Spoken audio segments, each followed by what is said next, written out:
Welcome back to The Breakdown with me, NLW. It's a daily podcast on macro, Bitcoin, and the big picture power shifts remaking our world.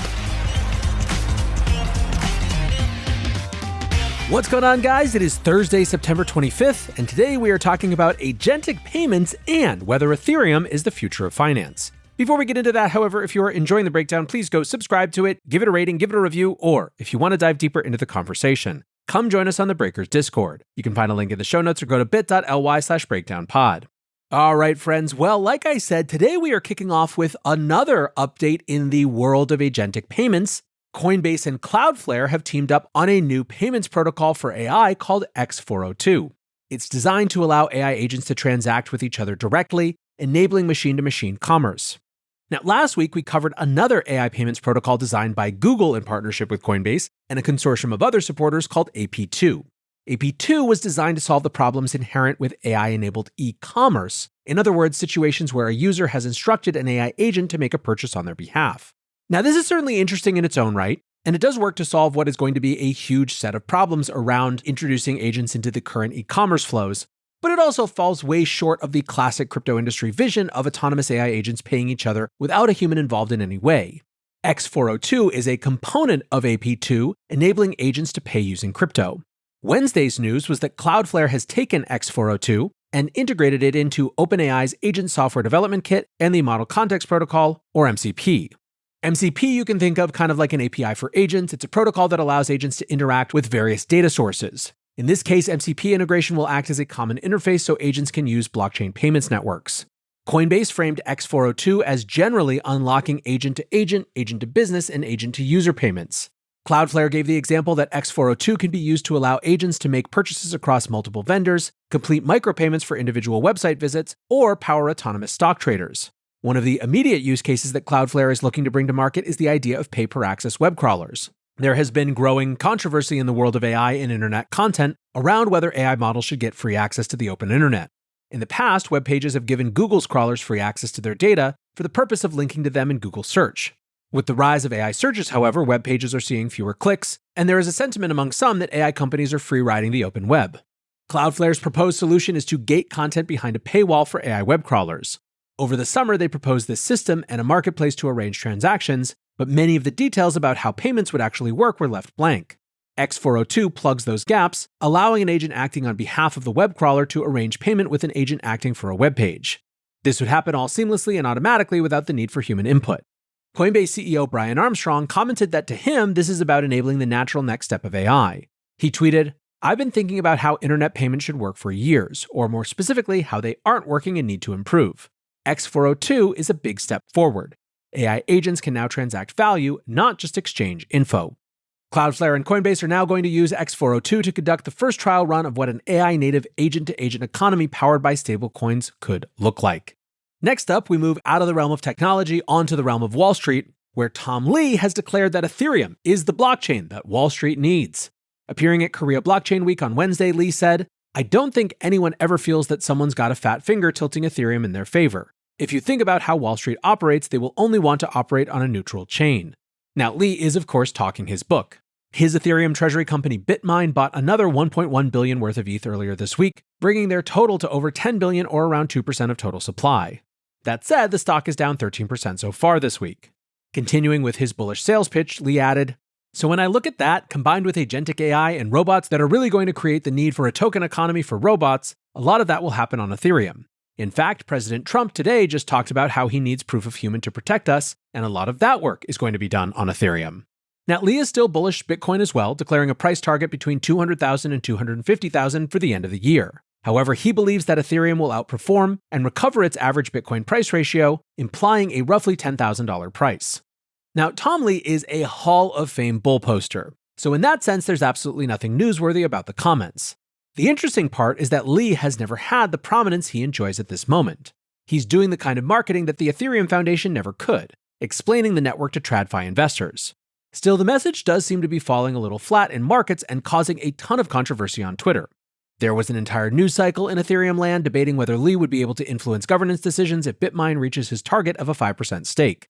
David Hoffman of Bankless argued that ETH governance is a little more chaotic than that, commenting, "Saying people who hold large amounts of ETH obviously have sway, is a poor representation of the decade of data we have now about how Ethereum's direction has been decided. More generally, we're starting to reach the point in crypto adoption where the infrastructure choices really matter. Lee is promoting Ethereum as the obvious choice for tokenizing Wall Street, but Solana is putting up a huge fight on that front. The battle for narrative isn't just important for price action, it also could determine the victor in a winner-take-all competition. In that context, Andrew Kang of Mechanism Capital went viral on Wednesday with a blog post titled, "Tom Lee's ETH thesis is R-worded." Kang pointed out that value accrual to the ETH token is far from certain, even if tokenization takes off on the network. He added that adoption seems a little lacking, commenting, "Have large banks and other financial institutions bought ETH on their balance sheet yet? No. Have any of them announced plans to? Also no." Addressing Lee's claim that ETH should have the same market cap as all financial infrastructure companies, Kang called that thesis a, quote, "fundamental misunderstanding of value accrual and just pure delusion." Concluding, he said, "Ethereum's valuation comes primarily from financial illiteracy, which, to be fair, can create a decently large market cap. Look at XRP. But the valuation that can be derived from financial illiteracy is not infinite. Broader macro liquidity has kept ETH market cap afloat, but unless there is major organizational change, it is likely destined to indefinite underperformance." Now, you would be right to assume that the entirety of ETH Twitter hated this take, but it also raised some important points about how crypto stories are told. TXMC commented, "He just wants people to give him money. When you accept this, his thesis doesn't need to make sense just to sound good. Saylor is not that different in this regard, he just says other things." Web3 developer Arjun Kelsey wrote, "The thing is, Tom Lee has to explain Web3 goals to people who have no conception of decentralization, similar to how I explain Santa Claus to my kid. The explanation makes no sense, but boy does it make my kid feel great."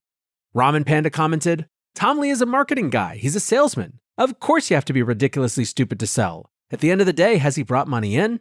That's the ultimate test for selling."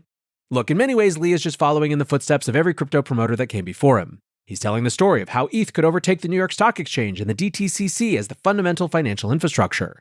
There are, as you might well imagine, a range of opinions on whether that story is correct, likely, or even plausible, but primarily what Lee is doing is telling a story to a group of TradFi traders who have not heard it before. For people who have traded ETH for multiple cycles, it's easy to dismiss the story as unlikely to ever play out. And yet, we are now in a fundamentally new paradigm where TradFi adoption is more likely than ever. Ultimately, Lee's results are shown in the charts, and for the moment, it looks like he is losing his impact a little bit. CoinMamba commented that maybe it's time for a change in strategy, tweeting, "Tom Lee should stop making predictions and instead start bidding." Look, even Vitalik is pushing the idea that financial use cases are the killer app for Ethereum. In previous cycles, Vitalik bemoaned the rise of DeFi and argued that Ethereum should fulfill its role as the world computer. In a blog post this week, he's changed his tune completely. Vitalik discussed Google's highly profitable ad business that sustains less profitable but interesting and valuable product lines. He wrote, "Low-risk DeFi can play a similar role for Ethereum.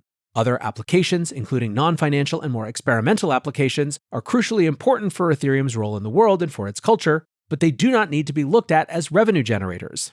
The reason the discussion is important is that Ethereum has kind of always had some identity crisis. Some leaders, like Vitalik, did not like the speculative activity that drove value to the token, suggesting that blockchain should be used for something more societally valuable than flipping NFTs. We had the whole ultrasound money meme that happened for a while there. More broadly, even outside of Ethereum, there is now a big culture shock going on in the heart of the crypto community as relates to these financial use cases. Leaders in Solana have always marketed it as a way to a decentralized NASDAQ et al., and now some factions in the Ethereum community have jumped on board and accepted that financial use cases are critically important. This is all, of course, happening in the context of discussions across Washington and Wall Street about what the next iteration of US capital markets should look like. In a very real sense, then, the narrative, stories, and performance of today's crypto markets could determine the infrastructure for tomorrow's financial system. I think the positive thing is that the Ethereum community seems to have finally decided to stake their claim as the future of finance, whether or not anyone buys that story. Lastly today, we haven't had as much good bull posting lately. Enter Michael Saylor. Saylor is looking for another big move in Bitcoin in Q4. Speaking with CNBC, he said, "I think that as we work through the resistance of late and some macro headwinds, we'll actually see Bitcoin start to move up smartly again towards the end of the year." He continued, "Companies that are capitalizing on Bitcoin are buying even more than the natural supply being created by the miners, which is putting upward pressure on the price. Even with the ETFs and treasury companies buying Bitcoin, we haven't seen the supply squeeze that many believe played a role in the 2020 bull run. Miners currently generate around 900 Bitcoin per day, while on average the ETFs have been buying 1,430 Bitcoin per day this year. Despite that excessive demand, there has been willing supply for a lot of this. One of the big themes we've seen this year is a lot of ancient Bitcoin whales liquidating their coins into that excessive demand produced by the ETFs and Bitcoin companies. Saylor concluded the interview by reiterating his major thesis for Bitcoin capital markets, saying, "The world ran on gold-backed credit for 300 years. The world's going to run on digital gold-backed credit for the next 300 years. So treasury companies are holding digital capital and creating digital credit instruments. And there's, of course, a huge demand for equity and credit instruments and traditional capital markets. Bitcoin is emerging as the ideal form for digital capital to back those instruments." So there you have it, friends. Tom Lee is saying Ethereum is the future of finance. Brian Armstrong is just off designing agent payments. And Saylor is saying, hell no, it's still all about Bitcoin as it always has been. Whatever you believe, that is going to do it for today's breakdown. Appreciate you listening as always. And until next time, be safe and take care of each other. Peace.